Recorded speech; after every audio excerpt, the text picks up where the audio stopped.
कोयले से बिजली कैसे बनाई जाती है, जानेंगे आज की इस वीडियो में। दोस्तों, बिजली बनाने के लिए जिस चीज का सबसे ज्यादा इस्तेमाल किया जाता है वो है कोयला। भारत में कोयले से बनने वाली बिजली पर लोगों की निर्भरता काफी ज्यादा है। यही कारण है कि पिछले कुछ दिनों में हमें कोल क्राइसिस के बारे में काफी कुछ देखने और सुनने को मिला है। वैसे बिजली का जो बनने का प्रोसेस है उसमें सबसे पहले आता है पावर प्लांट, जिसके लिए एक फैलाव भरी जगह की जरूरत होती है जहाँ पानी की आपूर्ति की एक रिजर्व वायर भी बनाई जा सके। ये प्लांट आमतौर पर 1-2 किलोमीटर के एरिया में फैला हुआ होता है, लेकिन इनके एरिया का भी एक आधा हिस्सा कोयला ही ले लेता है। असल में होता कुछ यूँ है दोस्तों कि जिस प्लांट में कोयले से बिजली बनती है वहाँ करीब 1.5 मिलियन टन कोयला एक साथ स्टोर करके रखा जाता है, जो करीब 40 दिन के उत्पादन के लिए जरूरी होता है। अब जब 1.5 मिलियन टन कोयले को रखना है तो जगह तो चाहिए ही, लेकिन बात ये भी है कि कोयले को यूं ही कहीं नहीं रख सकते,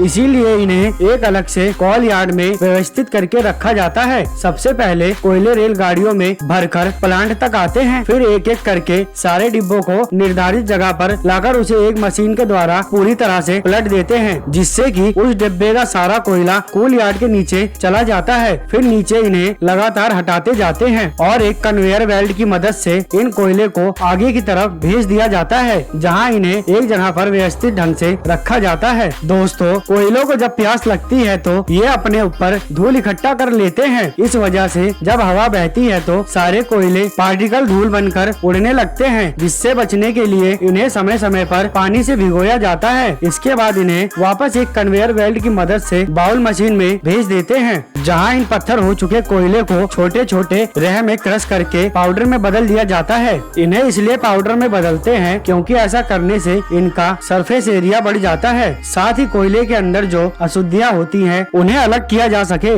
इसके बाद इस ब्लैक पाउडर को बड़े आराम के साथ बॉयलर में भेजते हैं, जहां ये बड़ी आसानी से आग पकड़ लेते हैं। आग पकड़ने के बाद कोयले की जो भारी राख होती है वो नीचे गिर जाती है, जिसे बॉटम एश कहते हैं, और जो हल्की राख होती है उसे फ्लाई ASS कहते हैं, जो कि चिमनियों के रास्ते फिल्टर करके एटमॉस्फेयर में छोड़ दिया जाता है। यानी यहाँ से अब कोयले का रोल खत्म होता है। अब जो आग लगी रहती है वो सीधा उन ट्यूब को बहुत ज्यादा मात्रा में हीट पहुँचाती है, जिनमें पानी भरा रहता है। ये सारी ट्यूब हीट लेकर पानी को भाप में बदल देती है। अब जब ये भाप सुपर हीट हो जाती है तो इसे उन्हीं पाइप की मदद से आगे भेजा जाता है। उन पाइप पर ऐसा इंसुलेशन पहले लगाकर रखते हैं कि वेपर का टेम्परेचर पाइप में ट्रेवल करने के कारण घट ना जाए। अब कहानी में एंट्री होती है कोयले के फ्रेम की, जिसकी वजह से वो खुद जल गया था। हम बात कर रहे हैं टरबाइन की, जिसे लोग पावर प्लांट का हार्ट भी कहते हैं, क्योंकि यही वो एलिमेंट होता है जो आगे हीट और प्रेशर को अपने ऊपर लेकर खुद को रोटेट करवाता है।